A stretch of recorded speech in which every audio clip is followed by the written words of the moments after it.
शुरुआत में हम मॉरिस नाम के एक शातिर चोर को देखते हैं जिसे बैंक से चोरी के केस में पुलिस ने पकड़कर उम्र भर की कैद के लिए दुनिया की सबसे सिक्योर जेल अल्काट्राज में कैद करने के लिए ले जा रहे होते हैं। अल्काट्राज एक ऐसी जेल है जिसे समंदर के बीच एक छोटे से आइलैंड पर बनाया गया है, यानी अगर कोई कैदी जेल तोड़कर बाहर भी आता है तब भी वो भाग नहीं सकता क्योंकि आगे उसका रास्ता पानी रोक लेता है। इसीलिए इस जेल को दुनिया का सबसे सिक्योर जेल का दर्जा हासिल था। यहाँ सिर्फ दुनिया के टॉप क्रिमिनल्स को रखा जाता, लेकिन जल्द ही इस जेल का रुतबा मिट्टी में मिलने वाला था क्योंकि अब इस जेल में एंट्री हो चुकी थी फ्रैंक मॉरिस नाम के एक शातिर चोर की, जो पहले भी कई बार जेल तोड़कर भाग चुका है। लेकिन इस बार मॉरिस थोड़ा घबरा गया क्योंकि ये जेल बहुत ही ज्यादा सिक्योर थी। मगर मॉरिस को यहाँ अपनी पूरी जिंदगी बिल्कुल भी नहीं बितानी थी। वो जल्द से जल्द इस जेल से भागना चाहता था। जेल में एंटर होते ही मॉरिस भाग जाने का सोचने लगा। मॉरिस को सर से पांव तक फुल चेकिंग करके उसे एक सेल में लॉक किया जाता है। एक गार्ड आकर मॉरिस से कहता है, वेलकम टू अल्काट्राज, और यहाँ से होती है असली कहानी शुरू। तभी अचानक एक बेल बजती है और सभी सेल के गेट्स ऑटोमेटिकली खुल जाते हैं। अफसर कैदियों को बाहर बुलाते हैं। इस जेल का डिसिप्लिन भी बहुत सख्त है। कैदियों को साफ सफाई और अपने टाइम पर सेल में जाने के रूल्स को फॉलो करना होता है। सब एक जैसा यूनिफॉर्म पहनकर लाइन में ब्रेकफास्ट खाने आ जाते हैं। मॉरिस के सामने लिटमस नाम का एक कैदी होता है। मॉरिस पूछता है कि मुझे तो कांटा ही नहीं मिला, अब मैं नूडल्स कैसे खाऊंगा? लिटमस उसे कहता है, अबे ये तेरा घर नहीं है, जो तुझे मिला है उसे चुपचाप खा ले। तभी वुल्फ नाम का एक खतरनाक कैदी मॉरिस को चिढ़ाने लग जाता है। वुल्फ से जेल में हर एक कैदी तंग था। वो यहाँ हर एक कैदी पर अपनी मनमानी चलाता था और उस पर बलात्कार के ढेर सारे केस भी हैं। इस जेल में एक से बढ़कर एक खतरनाक कैदी रखे जाते हैं। यहाँ लिटमस मॉरिस से थोड़ा खाना मांगता है और इस दौरान मॉरिस उसे अपनी प्लेट दे देता है। जब मॉरिस टेबल के नीचे से देखता है तो उसे पता चलता है कि लिटमस खुद खाना नहीं खा रहा बल्कि वो चूहे को दे रहा है। रात को एक गार्ड मॉरिस को वार्डन के पास लेके जाता है। जब मॉरिस वार्डन के ऑफिस में पहुंचता है तो वार्डन मॉरिस से कहता है कि मैं जानता हूं कि तुम बहुत ही शार्प माइंड हो और बहुत इंटेलिजेंट भी हो, लेकिन वो सब यहाँ किस काम का, क्योंकि तुम्हारे जैसे यहाँ कितने आए और गए पर यहाँ से कोई बच नहीं पाया। यहाँ कैदी बहुत ही स्ट्रिक्ट रूल्स फॉलो करते हैं। 2 महीने में एक बार ही कोई तुमसे मिलने आ सकता है और वो भी तब अगर मेरा मूड अच्छा हो। वार्डन बहुत ही सख्त इंसान है जो जरा सी गलती पर भी कैदियों को बहुत ही स्ट्रिक्ट पनिशमेंट देता है। वार्डन कहता है, यहाँ से भागने का सोचना भी मत, नहीं तो तुम्हारे टुकड़े टुकड़े कर दिए जाएंगे। जिस पर मॉरिस जवाब देता है, नहीं सर, आपके होते हुए यहाँ से कौन भागने का सोच सकता है। लेकिन असल में पहले दिन से ही मॉरिस के दिमाग में यहाँ से भागने की प्लानिंग शुरू हो चुकी थी। इस दौरान मॉरिस मौका देखते ही वार्डन का नेल कटर चुरा लेता है, जो वैसे तो बहुत ही छोटी सी चीज थी, पर मॉरिस को पता था कि अल्काट्राज जैसे जेल में इस छोटे से नेल कटर से भी बहुत बड़ा काम लिया जा सकता है। मॉरिस वापस सेल में आते ही इस नेल कटर को बाइबल में छुपा देता है। अगले दिन बाथरूम में वुल्फ फिर मॉरिस को परेशान करने लगता है, पर इस बार मॉरिस उसे छोड़ने वाला नहीं था। अब मॉरिस अपना असली रूप दिखाता है और उसे पकड़कर उसकी खूब धुलाई करता है। वुल्फ को पीटने के बाद अब मॉरिस का पूरे जेल में एक अलग रुतबा बन गया। हर कोई मॉरिस से डरने लगा। इसके बाद मॉरिस को लाइब्रेरी में काम दिया जाता है। वहाँ इंग्लिश नाम के एक आदमी से उसकी मुलाकात हो जाती है। वो इस जेल का सीनियर कैदी है। इंग्लिश को भी 2 आदमियों के कत्ल की वजह से उम्र भर की कैद सुनाई गई थी। उसने इस जेल में अपनी आधी जिंदगी गुजार दी थी। वो इस जेल के चप्पे चप्पे से वाकिफ है। उसे जेल की हर बात की खबर रहती है। उसे यह भी पता होता है कि आज सुबह मॉरिस और वुल्फ की लड़ाई हुई थी। वो मॉरिस को कुछ किताबें देता है जिन्हें मॉरिस को हर एक कैदी के सेल में पहुंचाना होता है। अगले सीन में खुले जगह को दिखाते हैं जहां कैदी कोई न कोई गेम खेल रहे होते हैं। तभी वो डॉक नाम का एक आर्टिस्ट से मिलता है जो खुद की पेंटिंग बना रहा होता है। डॉक एकदम सीधा साधा और डिसेंट इंसान है जो कई सालों से यहाँ सजा काट रहा है। उसे पेंटिंग करने का बहुत ही शौक था और अपना ज्यादातर वक्त वो पेंटिंग में ही लगाता। डॉक का कहना था कि अल्काट्राज जैसी जेल में कोई भी पागल हो सकता है, पर उसकी पेंटिंग की वजह से अब तक उसका दिमाग नॉर्मली चल रहा है। मॉरिस डॉक से पूछता है कि इस पेंटिंग में ये फूल क्यों बना के रखा हुआ है, तुम्हारी शर्ट में ऐसा तो कुछ नहीं? डॉक कहता है कि यह मेरी खुशी है जो सिर्फ पेंटिंग में है, मेरे मन में नहीं। उसके बाद मॉरिस जब अपने दाएं तरफ देखता है तो उसे ऊपर इंग्लिश दिखाई देता है। मॉरिस इंग्लिश की तरफ जाता है। जब मॉरिस उसके करीब जाता है तो उसके चेले मॉरिस को रोक देते हैं। तब इंग्लिश इशारा करता है कि अपना ही आदमी है, आने दो। मॉरिस उसके पास जाकर बैठ जाता है और तुरंत अपने दिल की बात छेड़ देता है। मॉरिस उससे कहता है कि यहाँ से बचने में आप मेरी मदद करेंगे। ये बात सुनकर इंग्लिश तो हंस पड़ता है। देखो बेटा, ये महज सिर्फ जेल नहीं है, ये हम सबकी कब्र है। यहाँ से निकलना है तो पहले हमें मरना पड़ेगा, तब जाके हमारी डेड बॉडी यहाँ से कब्रिस्तान तक पहुँच पाएगी। चलो मान भी लो कि तुम इन बड़ी दीवारों पर चढ़ भी गए और उसके बाद खतरनाक फोर्सेस को क्रॉस भी कर लिया और किसी जादुई शक्ति से तुम यहाँ के सैकड़ों गार्ड से बचकर जेल से बाहर भी निकल जाओ, तब भी यहाँ से भाग नहीं पाओगे क्योंकि आगे तुम्हारा रास्ता समुंदर रोक लेगा। इसलिए टाइम बर्बाद मत करो और चुपचाप सजा काट लो, कम से कम जिंदा तो बचे रहोगे। लेकिन मॉरिस अपने इरादे का पक्का था। वो हर हाल में इस जेल से भागना चाहता था। उस रात एक अफसर मॉरिस को बताता है कि तुम्हें कल से कारपेंट्री का काम दिया गया है, 1 घंटे का 50 सेंट्स दिहाड़ी भी दी जाएगी। मॉरिस फौरन इस काम के लिए राजी हुआ, क्योंकि उसे लगा कि वहाँ उसे कोई ऐसा औजार मिल सकता है जिससे उसके भागने में काम आ सकता है। अगले दिन मॉरिस लिटमस से यहाँ से बचने का रास्ता पूछता है। लिटमस कहता है, अरे ये तो बहुत ही आसान है, हर सेल में एक एयर वेंट होता है, उसके जरिए तुम छत पर पहुंच सकते हो, वहाँ से शायद तुम बच पाओ। और मॉरिस की बातों पर मुस्कुराते हुए वहाँ से चला जाता है। तब डॉक मॉरिस को खबरदार कर देता है कि वुल्फ तुम्हारी तरफ आ रहा है। तभी वुल्फ मॉरिस पर चाकू से वार करने आता है। मॉरिस अपना कोट हाथ में लपेट कर उसके साथ लड़ने लग जाता है। इतने में एक गार्ड उसे रोकने आता है तो वुल्फ गार्ड पर भी चाकू से वार कर देता है। अब मामला बिगड़ जाता है और वॉच टावर का गार्ड शूट करने लगता है। तब जाकर मॉरिस और वुल्फ लड़ना बंद करते हैं। मॉरिस को पता नहीं था कि वॉच टावर पर भी एक गार्ड है। वो अब एक एक करके इस जेल की हर बात को नोटिस करने लग जाता है। मॉरिस और वुल्फ को गार्ड्स डी ब्लॉक में ले जाते हैं, जहाँ रात भर कैदियों को अंधेरे में रखकर टॉर्चर किया जाता है। ये एक ऐसा सेल था जहाँ कोई भी कैदी नहीं जाना चाहता था। जाने से पहले वुल्फ मॉरिस को धमकाता है कि बेटा तेरी मौत तो मेरे हाथों होगी। उस रात मॉरिस को तरह तरह के टॉर्चर्स सहने पड़ जाते हैं, जिससे उसकी हालत काफी खराब हो जाती है। 2 हफ्ते तक इस अंधेरे वाले सेल में रहने के बाद उसे वापस उसके सेल में लेके आते हैं, जहां लिटमस अपने पालतू चूहे से मॉरिस को एक नोट भेजता है जिसमें लिखा होता है, वेलकम बैक मॉरिस। एक दिन चार्ली नाम का एक नया कैदी आता है जिसे मॉरिस के पास वाले सेल में रखा जाता है। मॉरिस और चार्ली में जल्दी दोस्ती हो जाती है। मॉरिस फिर उसे अपने दूसरे दोस्तों से भी मिलवाता है। उसी समय वार्डन बिना किसी को बताए हर एक कैदी के सेल को चेक करता है। जब वो डॉक के सेल में जाता है तो डॉक के सेल में उसके बनाए हुए कई पेंटिंग्स होते हैं। वार्डन हैरान रह जाता है कि दिन ब दिन उसकी पेंटिंग तो बढ़ती जा रही है। डॉक ने वार्डन की पेंटिंग भी बना के रखी होती है। उसे देखकर वार्डन मुस्कुराने लग जाता है, लेकिन पता नहीं क्यों अगले दिन वार्डन डॉक के सेल में बनाई गई सभी पेंटिंग्स को बाहर फेंकने का गार्ड्स को ऑर्डर देता है। वार्डन के इस फैसले ने डॉक को अंदर से पूरी तरह तोड़ दिया, क्योंकि डॉक सिर्फ अपनी पेंटिंग के ही सहारे जिंदा था। वह अपने हर एक बनाए हुए पेंटिंग से बहुत प्यार करता था, क्योंकि यहाँ उसकी सिर्फ एक ही खुशी थी और वो भी उस बेचारे से छीन ली गई।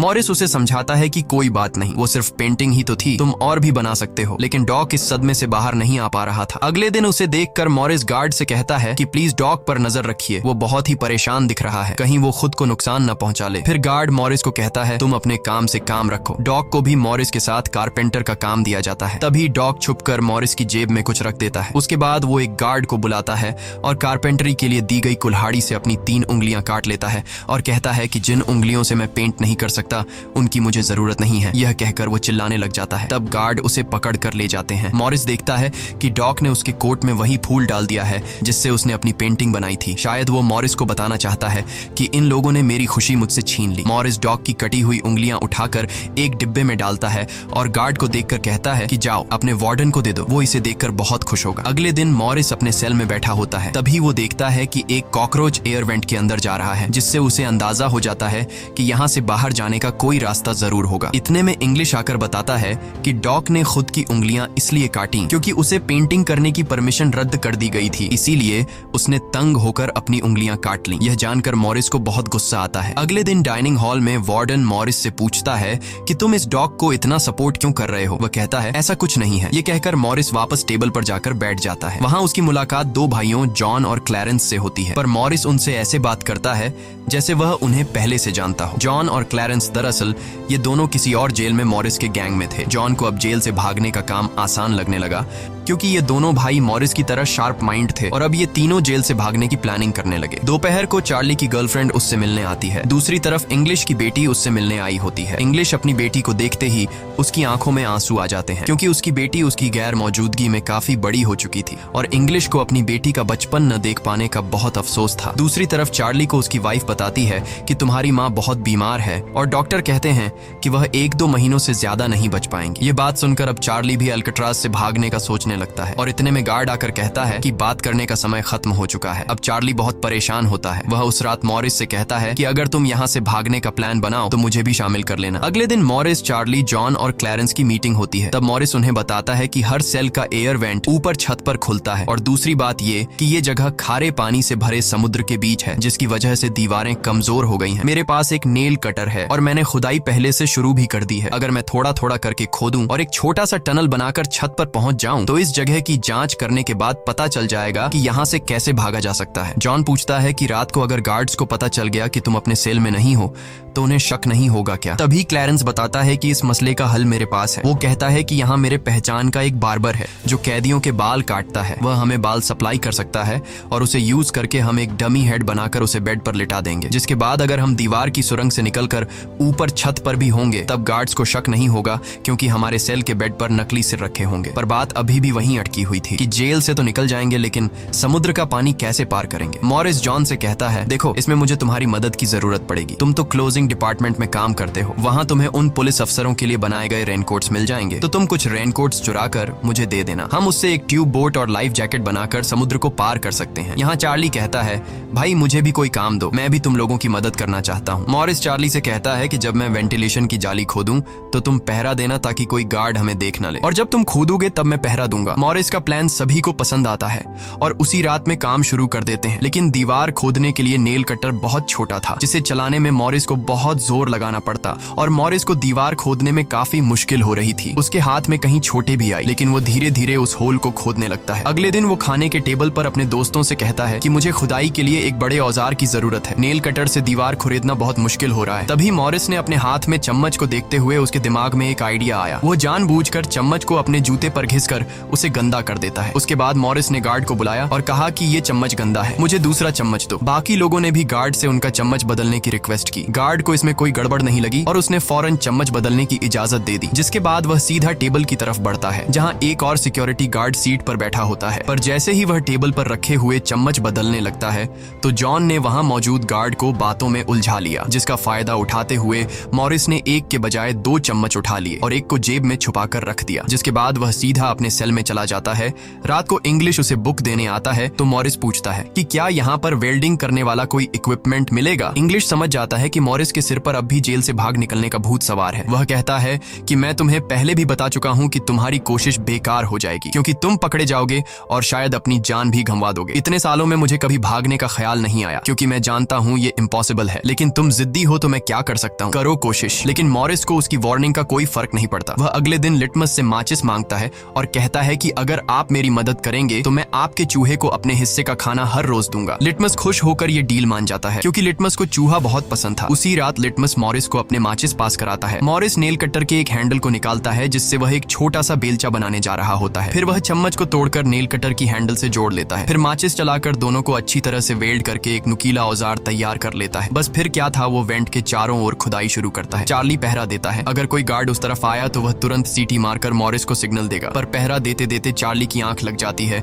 और तभी वहां पर एक गार्ड आता है। पर खुशकिस्मती से एन वक्त पर इंग्लिश ने बीच में आकर उस गार्ड का ध्यान भटकाया और दूसरी तरफ इंग्लिश की बातचीत सुनते हुए चार्ली की भी आंख खुल गई, लेकिन टेंशन में वह सीटी भी नहीं मार पाता। जिसके बाद वह कोई चीज गिरा देता है तो मॉरिस उसका इशारा समझकर वेंट को कवर करके बेड पर लेट जाता है। गार्ड पूछता है कि यहाँ कुछ जलने की स्मेल आ रही है। मॉरिस कहता है, सर आपके रहते मजाल है कि कोई स्मोक करेगा, मुझे तो कोई बू नहीं आ रही है। उस गार्ड को भी ठंडक पहुंचती कि चलो कोई तो मेरी कदर करता है। उसके जाते ही मॉरिस वेंट के चारों ओर कंक्रीट निकाल देता है, लेकिन वो देखता है कि वेंटिलेशन जाली के साथ पेच भी घुसे गए हैं, जिसे काटने के लिए कोई शार्प औजार लगेगा। इस दौरान मॉरिस को जब भी बाहर जाने का मौका मिलता तब वह ग्रिल से निकली हुई सीमेंट को चुपचाप बाहर गिरा देता। अगले दिन कारपेंटर का काम करते हुए वह एक मेटल उठा लेता है जो चाकू की तरह शार्प है, लेकिन चार्ली उसे कहता है कि मेटल डिटेक्टर से बचकर तुम्हें इसे बाहर कैसे लेके जाओगे। मॉरिस बहुत ही कॉन्फिडेंस से कहता है कि वो सब मैं देख लूंगा। जब मॉरिस बाहर जाता है तो दरवाजे पर मेटल डिटेक्टर बजने लगता है। दरअसल मॉरिस मेटल को हाथ में उठा लाया था। गार्ड पूछता है कि ये क्यों लेके जा रहे हो। मॉरिस कहता है, सर वो मैंने सोचा कि कपड़े टांगने के लिए इसे यूज करूंगा। गार्ड कहता है, ज्यादा होशियार मत बनो और वो मुझे दे दो। ये कहकर गार्ड वो मेटल उससे ले लेता है और मॉरिस को पूरी तरह चेक करके जाने देता है, लेकिन अपना हीरो तो हीरो है। दरअसल उसने 2 मेटल चुराए थे, एक हाथ में लाया था और दूसरा शूज में छुपा के रखा हुआ था। उस शार्प मेटल से वह ग्रिल को काट लेता है। अब बारी आती है गार्ड्स को चकमा देने के लिए नकली सिर बनाने का, जिसके लिए ये चारों अपनी जिम्मेदारी का काम करते हैं। चार्ली गार्ड से थोड़ा पेंट मंगवाता है। वो गार्ड से कहता है कि मुझे आर्ट बनाने का शौक है। गार्ड भी इनकार नहीं करता और पेंट उसको ला कर दे देता है। मॉरिस उस होल से निकाले गए कंक्रीट को पीसकर एक पाउडर बनाता है। जॉन नाई की दुकान से बाल इकट्ठा करके लाता है और क्लैरेंस लाइब्रेरी से पुरानी किताबें इकट्ठा कर लेता है। सारा सामान इकट्ठा होने के बाद मॉरिस पानी और पुराने मैगजीन का इस्तेमाल करके एक डमी सिर बनाने लगता है, जिसके ऊपर पेंट और नकली बाल लगाकर बिल्कुल रियल दिखने वाला एक नकली सिर तैयार कर लेता है। साथ ही साथ मॉरिस ने अपने प्लान को और मजबूत करने के लिए नकली कार्डबोर्ड बनाए, जिससे कोई शक नहीं कर पाएगा कि सामने की दीवार में किसी ने सुरंग बनाई है। एक रात मॉरिस ने अकेले ही ऊपर जाने का फैसला किया, जिसके लिए उसने अपनी बनाई गई नकली खोपड़ी को बेड पर रखा और उसे गर्दन तक कंबल से ढक लिया, जिसके बाद वह नकली कार्डबोर्ड लेकर सुरंग से बाहर निकल आता है। वहां मॉरिस पाइप्स को पकड़कर धीरे धीरे ऊपर छत पर चढ़ जाता है। दूसरी तरफ चार्ली बाहर पहरा दे रहा होता है। छत पर पहुंचने के बाद मॉरिस देखता है कि वहां ऊपर एक लोहे का ग्रिल है जिस तक वह कूद कर भी नहीं पहुंच पाता। इसी बीच एक गार्ड आता है और चार्ली से पूछता है कि इतनी देर रात तक तुम पेंट क्यों कर रहे हो और तुम्हारा दोस्त मॉरिस आज इतनी जल्दी क्यों सो गया। चार्ली कहता है कि जी सर, आज मॉरिस कारपेंट्री का काम करते हुए थक गया था, इसलिए वह जल्दी सो गया। तभी अचानक गार्ड के हाथ से उसकी लाठी नीचे गिर जाती है। उसे उठाते हुए वो देखता है कि मॉरिस के बाल बहुत अजीब दिख रहे हैं। अब चार्ली डर के मारे कांपने लगता है कि आज तो काम से गए। गार्ड मॉरिस के सेल के अंदर हाथ घुसाकर उसके बाल टच करता है तो मॉरिस पूछता है, क्या हुआ सर, मेरे बाल इतने खूबसूरत हैं क्या। लकीली एन वक्त पर मॉरिस नीचे आकर वहां लेट गया था। अगले दिन मॉरिस अपने साथियों को बताता है कि छत पर एक रास्ता है, लेकिन उसे एक ग्रिल से बांध के रखा हुआ है और वह ग्रिल बहुत ऊंचाई पर है। मुझे एक और साथी की मदद चाहिए। तब जॉन कहता है कि मैंने अपना वेंट पूरी तरह खोद दिया है, आज रात मैं भी वहां पहुंच जाऊंगा, दोनों मिलकर ग्रिल को खोलेंगे। उसी रात मॉरिस और जॉन अपने वेंट्स के जरिए छत पर पहुंच जाते हैं। जॉन मॉरिस को उठाता है और मॉरिस ग्रिल को पकड़ लेता है। जॉन देखता है कि यह लोहे का ग्रिल बहुत ही मजबूत है और उसे पूरी तरह से वेल्ड किया गया है। उसे निकालने का एक ही रास्ता है और वह है इसे ड्रिल मशीन से काटना। अगले दिन म्यूजिक क्लास में सभी अपनी अपनी मर्जी का इंस्ट्रूमेंट बजा रहे होते हैं। तभी मॉरिस की नजर वहां रखे एक छोटे से पंखे पर पड़ती है, जिसे देखकर मॉरिस को लगता है कि वह इस पर काम करके एक ड्रिल मशीन बना सकता है, जिसके लिए वह चार्ली से कहता है कि तुम किसी तरह करके इस पंखे को यहाँ से छुपा लो। चार्ली बड़ी आसानी से इस छोटे से पंखे को अपने इंस्ट्रूमेंट बॉक्स में छुपाकर रख देता है। जब चार्ली बाहर आता है तो गार्ड्स उसके इंस्ट्रूमेंट बॉक्स को चेक भी करते हैं, लेकिन उन्हें पंखा नहीं नजर आता और चार्ली को जाने दिया जाता है। वह पंखा जैसे ही मॉरिस के हाथ लगता है तो मॉरिस उस पर काम करना शुरू कर देता है और कई घंटों बाद मॉरिस उस पंखे से एक ड्रिल मशीन तैयार कर लेता है। उस रात मॉरिस और चार्ली छत पर चढ़कर उस लोहे की रोड को ड्रिल मशीन से काटने लग जाते हैं। ड्रिल मशीन की आवाज काफी तेज थी, जो कि ड्रिल की आवाज को सुनकर गार्ड्स ऊपर आने लगते हैं, लेकिन तब तक मॉरिस ग्रिल का एक रोड काट देता है और ड्रिलिंग की आवाज बंद हो जाती है। ड्रिल की आवाज बंद होने के बाद गार्ड उसे नजरअंदाज करके वापस चला जाता है। अब इन चारों ने भागने के लिए अपने सभी रास्ते खोल दिए थे, जिसके बाद वह मंगलवार की रात को दुनिया की सबसे सिक्योर जेल एल्केट्राज से भागने वाले थे, जिससे आज तक कोई भी नहीं भाग पाया था। अगले दिन फिर उनकी मीटिंग होती है और वह भी मूवी हॉल में, जहां सब मूवी देख रहे होते हैं। मूवी की आवाज के बीच मॉरिस जॉन और क्लैरेंस से पूछता है कि क्या तुम्हारा वेंट तैयार हुआ है और उन रेनकोट्स का क्या हुआ जिससे हम ट्यूब बोट्स और लाइफ जैकेट्स बनाने वाले थे। वह बताते हैं कि सब तैयार है, हमारा डमी सिर भी एकदम रेडी है, बस बच निकलने की देरी है। अगली सुबह नाश्ते के दौरान मॉरिस ने डॉग की दिए हुए फूल को टेबल पर रखा। वार्डन ने जब इस फूल को देखा तो वार्डर उनकी टेबल पर आकर वहां रखे हुए फूल को मसल देता है। ये देखकर लिटमस को बहुत गुस्सा आता है, क्योंकि ये फूल डॉग का फेवरेट था और डॉग मर चुका था। लिटमस तो गुस्से में उस पर हमला करता है कि एक तो तुमने डॉग को मार दिया और दूसरी तरफ तुम उसकी दी गई एक छोटी सी निशानी को भी नहीं छोड़ रहे हो। लेकिन जैसे ही वह वार्डन पर हमला करता है, उसे अचानक हार्ट अटैक आ जाता है और वह नीचे गिर पड़ता है। मॉरिस को वार्डन पर बहुत गुस्सा आता है और चारों उसी रात बच निकलने का फैसला करते हैं। मॉरिस आधी रात का इंतजार कर रहा होता है ताकि गार्ड्स का पहरा जरा कमजोर हो जाए तो हम आसानी से बच निकल पाएंगे। तभी मॉरिस के सेल में इंग्लिश उसे कुछ बुक्स देता है तो मॉरिस कहता है कि आखिरी बार तुमसे हाथ मिलाना चाहता हूँ। इंग्लिश समझ जाता है कि मॉरिस ने यहाँ से बचने का पक्का प्लान बना लिया है। वह चुपचाप यहाँ से चला जाता है, लेकिन फिर जो होता है वह मॉरिस ने बिल्कुल भी नहीं सोचा था। वार्डन अचानक उसके सेल को चेक करने आता है, जैसे वार्डन को किसी ने उसके प्लान के बारे में बता दिया हो। मॉरिस बहुत ज्यादा घबरा जाता है, क्योंकि इतने महीनों की मेहनत के बाद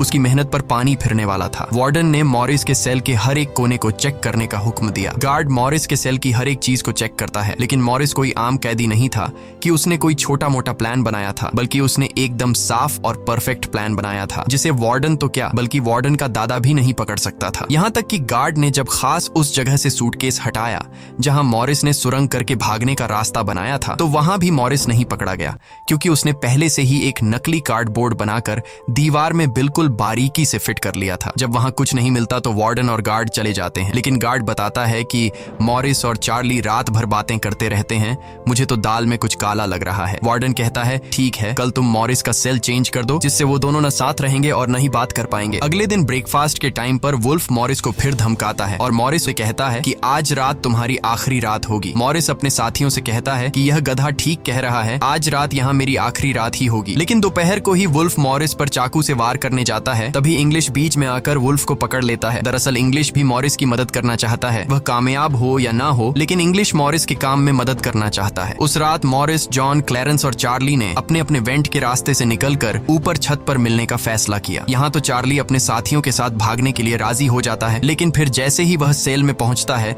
तो उसे घबराहट होने लगती है। सेल में अकेला बैठकर उसने प्लान में शामिल ना होने का फैसला किया और उसके बाकी 3 साथी अपने अपने वेंट के रास्ते से निकलकर ऊपर छत तक पहुंच जाते हैं। वह तीनों काफी देर तक चार्ली का इंतजार करते हैं, लेकिन काफी टाइम गुजरने के बाद जब उन्हें लगता है कि चार्ली नहीं आएगा तो वह चार्ली को छोड़कर निकलने का फैसला कर लेते हैं। वह तीनों अपने प्लान के मुताबिक आगे बढ़ने लगे, लेकिन इधर चार्ली की आंखों के सामने उसकी आजादी का सपना दूर होता जा रहा था। वह तीनों धीरे धीरे सर्चलाइट से छुपकर भागने लगे।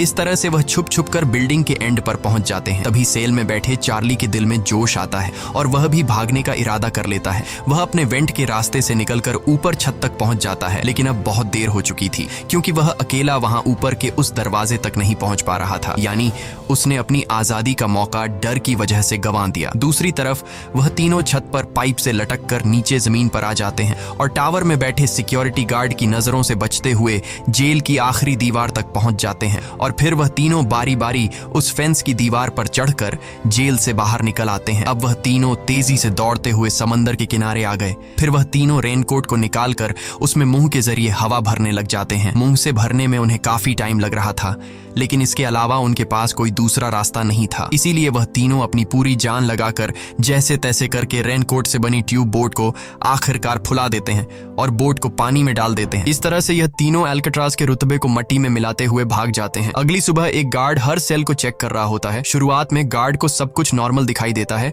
लेकिन जब वो चार्ली के पास पहुंचते हैं तो चार्ली अपने सेल में भूत की तरह खड़ा होता है और दिल ही दिल में खुद को ताने दे रहा होता है कि काश कल रात को थोड़ा सा हिम्मत जुटा लेता तो शायद बाकी लोगों के साथ बच निकल जाता। गार्ड पूछता है कि तुम्हारा दोस्त यह इतनी देर तक क्यों सो रहा है। यह कहकर वो मॉरिस के सेल में जाकर उसे आवाज देता है, लेकिन मॉरिस की तरफ से कोई जवाब नहीं मिलता तो गार्ड को गुस्सा आता है और वो सेल खोलकर उसे बालों से पकड़कर उठाने की कोशिश करता है। लेकिन जब गार्ड उसे जोर से ऊपर की तरफ खींचता है तो सिर नीचे गिर जाता है। यह देखकर गार्ड के पैरों तले जमीन ही खिसक गई, क्योंकि मॉरिस अब सेल में नहीं बल्कि बाहरी दुनिया के मजे ले रहा है। बेड पर तो उसने अपना डमी हेड छोड़ दिया था, जिसके बाद पूरे अल्काट्राज में सायरन बजने लग जाते हैं। पूरे जेल में यह बात फैल गई कि जेल से कुछ कैदी भाग चुके हैं, जिसके बाद वार्डन जेल के चप्पे चप्पे में उन तीनों को ढूंढने लगता है। जब वो तीनों जेल के अंदर नहीं मिलते तो वार्डन समुद्र में एक सर्च ऑपरेशन चलाता है। वार्डन को यकीन नहीं होता कि वो तीनों बच निकल गए। उसे लगता है कि जरूर तीनों पानी में मरे होंगे, पर अंदर ही अंदर वार्डन जानता था कि वो तीनों बहुत ही स्ट्रांग थे। उन तीनों ने समुद्र के पानी को पार करके अब आजादी का सांस ले रहे होंगे। वार्डन से हेडक्वार्टर के अफसर सवाल पे सवाल उठा रहे होते हैं, तुम क्या सो रहे थे जब वो तीनों बच निकले। वार्डन बहुत ही टेंशन में होता है, लेकिन तभी वहां पर वार्डन को डॉग का वही फेवरेट फूल मिलता है।